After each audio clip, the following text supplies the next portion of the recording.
Müşahidə edilən faktiki hava açıqlanıb. Milli Hidrometeorologiya Xidmətinə kanalımıza verilən məlumata görə Azərbaycan əksər bölgələrində yağıntı davam edir.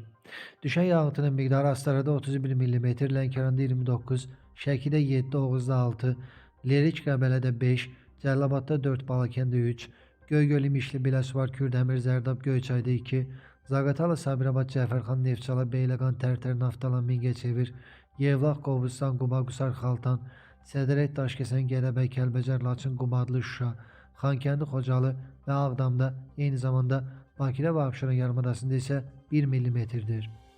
Dağlıq rayonlara qar yağıb. Yağan qarın hündürlüyü Şahtağ və Qırızda 1 sm-ə çatıb. Daşkəsən, Gədəbəy, Göygöl, Gəncə, Naftalan, Şəmkir, Balakən, Qax, Şəki, Qobustan, Göyçay, Şamaxı, Qusar, Qırız, Cəfərxan və Lerikdə qatı duman müşahidə olunub. Dumanda görünüş məsafəsi 500 metrə qədər məhdudlaşır.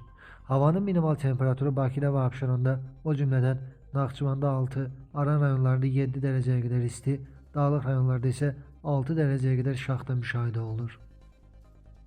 Hazırda yaz fəsli olmasına baxmayaraq Azərbaycanın bəzi bölgələrinə, o cümlədən xəbər verdiyimiz kimi Şahtağa, Qırıza və Gədəbəyin Şınıq kəndinə qar yağır.